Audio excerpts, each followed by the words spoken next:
This is TWiT. Lightning round. I have an iPhone 10R. Thank you for helping me, because some of these things are X's, some of them are 10s. Yeah. There's a MacBook Pro X. I'm confused. With Verizon as my carrier, still did not buy it unlocked. Silly me, but I'm wondering, is it unlocked anyway? Because it's Verizon. I see a lot of unlock your iPhone sites, but I'm wary of botching up my phone.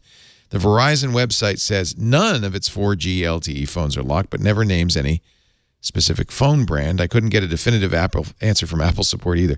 That's always bugged me. Apple support is very careful not to step on the toes of the carriers, so they really won't give you a straight answer on this. She says she's going to New Zealand later this month and would like to buy a local SIM there rather than pay for Verizon's international plan. So the answer is yes, it's unlocked. Yes, it should be unlocked. You should be able to pop in a SIM when you're traveling overseas into a Verizon iPhone and have it just see it and work. It wouldn't be the worst thing in the world to call Verizon and say, can I confirm this? Because Verizon is not going to say, no, don't do it. Only use our plan. They might.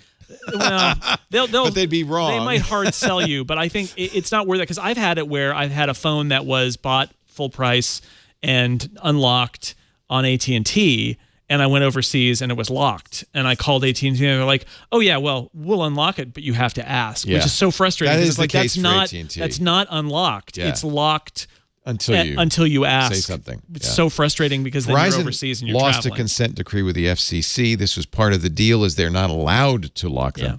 They have started locking them, however, but they say in case they get stolen, they're supposed to get unlocked as soon as you activate the phone or shortly thereafter. So if it's a brand new 10R, brand new, you might check to be sure. But in every case, in fact, for the last few years, the advice has been, if you want a really unlocked iPhone, get the Verizon version, because it will work on all the radio frequencies. Exactly.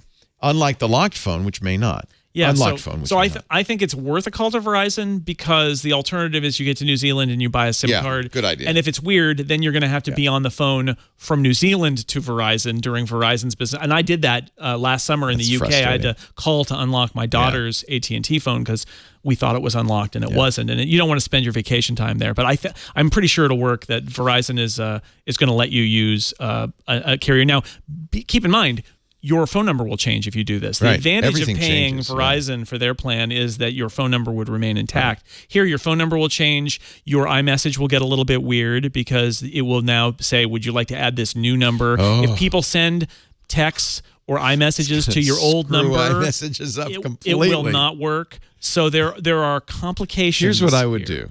The other alternative is to keep your phone number, keep your SIM, but not use it for data, because that's what really gets expensive. You're not going to be making phone calls anyway. Don't use it for data. You can easily get, and I know you can in New Zealand, in almost every country, you can get a device that is getting its data from the LTE network, but turns it into Wi-Fi, and it's a little pocket Wi-Fi access point, and then you can have your phone join that. It'll get its data from your inexpensive New Zealand.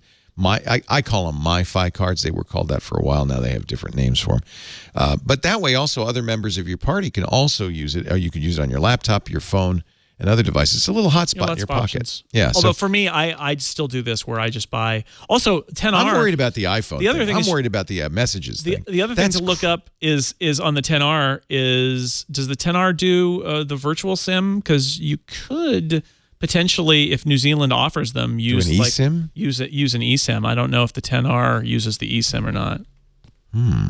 That's interesting. That would be another way to go. Yeah.